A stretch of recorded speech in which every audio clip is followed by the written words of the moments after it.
I'm doing a series of videos on here called Story Time, and it is my experiences and things that happened after my daughter Krista was shaken at 3 months old by my ex-husband, her biological father. And she ended up surviving that for a few years, and then she passed away due to those initial injuries. So this was about 3 years ago now that she passed away in 2020. So today I am going to talk about staying with an abuser, staying with someone who, in a marriage, an abusive marriage, just because you think that is your only option. And so I'm telling my story of this, and I hope that it could help someone out there. So with my situation, I got married to my, ex-husband at, I think, 19 years old. And the only reason was because I was pregnant with my first child. It's the only reason we actually got married. It was an abusive relationship from the very moment it began, but I was naive and I didn't know. I lost a father, at a pretty young age. Didn't have a father, didn't really have too much of an example of what a man should be like for a lot of time in my life. And if I did, I just didn't notice it, for the time that my dad was alive. And so no one really discussed with me what a relationship should be like. And so I went into this relationship not understanding that it was very abusive until later on. And so starting back around that time of being 19 years old, and I felt like I had to marry this person because I was pregnant, and I felt like I couldn't make it without him. There was no way I could raise a child without him. And he used the child, my older daughter, against me all the time. I'll take her from you. That's what it became. So I was scared into this relationship that I knew I could never leave. I had, my Christian beliefs were that you stayed in marriage and that there were some reasons to leave a marriage. But at that time, I just didn't see it. I just thought, okay, I know that the Bible talks about staying in marriage and just being there for your husband and submitting to him and all these things. And so I took that seriously, and I still take it seriously in my current marriage. But what I didn't realize was there were grounds, even through God's eyes, to leave a marriage. We were unequally yoked. He didn't believe in God. I believed in God. And he cheated on me. Infidelity was in our marriage. And, so I had plenty of grounds to leave the marriage, but I was too scared to leave the marriage because I was threatened constantly with our children.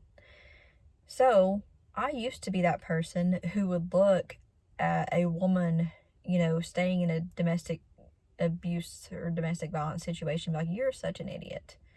I would have left him by now. Like, how could you stay? You need to leave for your kids. What is wrong with you? I used to be that judgmental person who would look at a woman like that and think those things until it happened to me. And so I never would have imagined that happening to me or my kids. But I was in that cycle of abuse where he was narcissistic, controlling, and would use anything against me to keep control, And so, I'm sorry, I keep taking deep breaths. I'm 40 weeks pregnant right now, and it's kind of hard to breathe and talk this much. So, anyways, so that became my life. I got pregnant with our second child, which was the one who suffered shaken baby syndrome. And it was just this cycle. You get on this cycle, and it's so extremely hard to get off of the cycle. And you're so mentally wrapped up in this person. And, in my specific situation, I look back now and see, gosh, that was extremely abusive, extremely manipulative, and awful and terrible. And I wish I would have trusted God to provide for me, because my main thought was, I cannot leave because my children will have to be alone with him. If we just go through a divorce, then my kids will be alone with him and his family, who was also very, mentally disturbed. And so I thought that staying in the marriage would protect my children, because at least then I had some control and wouldn't be forced to leave them alone with him for a weekend or whatever the situation would be. So I thought that was the best way to protect my children, and maybe it was, but I now look back and see I should have gotten out. I should have trusted God to provide and all those things. So I got out after it was too late, because my child, he abused my daughter, and then I made that final decision to get a divorce. But anyways, so throughout this marriage and feeling like stuck in the marriage, it's this cycle where, he would do something and then he would beg for forgiveness. I would forgive him. And then I would be walking on eggshells, trying to just do whatever it took to keep him happy, so that my children wouldn't have to witness him in these rages, and my children wouldn't have to witness him treating me that way, and they wouldn't have to be scared to go to sleep or woken up in the middle of the night. They had been woken up a few times from him being in a rage, stomping his feet, acting like a toddler.